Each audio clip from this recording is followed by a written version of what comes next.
Tonight, we begin with a military operation that Russian planners considered impossible, a strike that Western defense analysts are calling unprecedented, and that Ukrainian pilots trained for in absolute secrecy for over 8 months. For a long time, the world has watched Ukraine use drones and missiles, but this Tuesday at 4:47 a.m., the game changed. Ukraine didn't use drones, they used manned fighter jets. Ukrainian F-16s flew deeper into Russian territory than any manned aircraft has since World War II. Their target wasn't a depot near the border, it was the Chirkey Dam in Dagestan, one of the largest arch dams in the world, holding back nearly 3 billion cubic meters of water. The result wasn't just an explosion, it was chaos, flooding, evacuations, and a massive power blackout across 3 Russian republics that forced Vladimir Putin to declare a federal emergency in a region he claimed was untouchable. But how did a fighter jet with a standard combat radius of 550 kilometers strike a target 1,200 kilometers away? And what does this mean for the future of the war? Let's investigate the facts.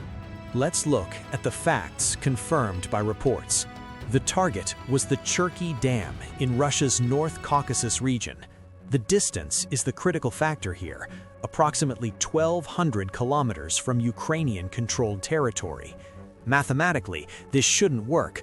An F-16 cannot fly that far, strike, and return on a single tank of fuel.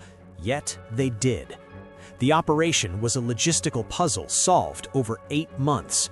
According to intelligence sources, this mission required aerial refueling.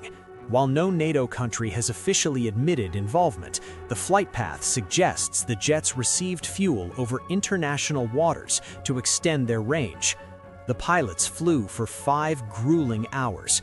They operated at extremely low altitudes to use the terrain as a mask, avoiding Russian S-400 systems and early warning radars. They didn't approach from the west, where defenses are thick. They circled around and approached Dagestan from the east over the Caspian Sea, a completely unexpected angle. At 4:47 a.m., they didn't try to blow up the entire dam. That would require nuclear force. Instead, they used 154 joint standoff weapons. These are precision glide bombs. They struck with surgical accuracy. The objective wasn't total destruction, it was a cascading failure. But once those bombs hit, the clock started ticking for a disaster on the ground.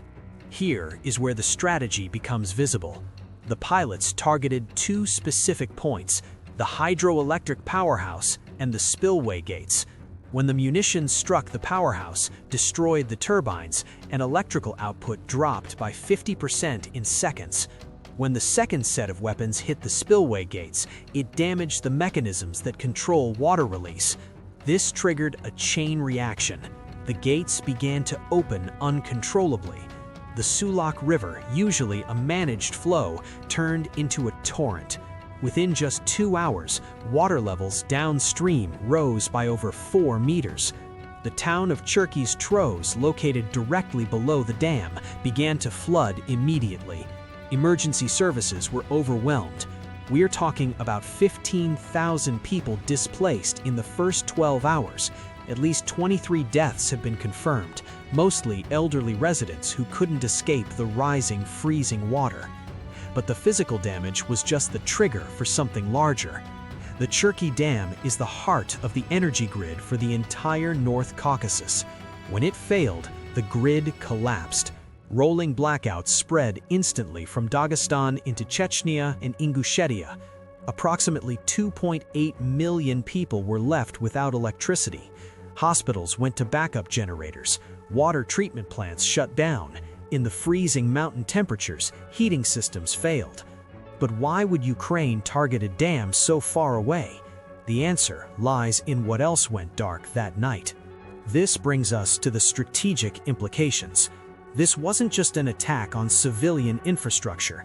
Dagestan hosts significant Russian military assets, bases, communication facilities, and vital radar installations. When the grid collapsed, those military installations went dark. Backup batteries drained quickly. Analysts point out that for approximately 18 hours, Russia's military posture in the entire North Caucasus was compromised. Their radars went offline. Their early warning capabilities were degraded. For nearly a day, Russia was blind in a region historically known for insurgency and instability.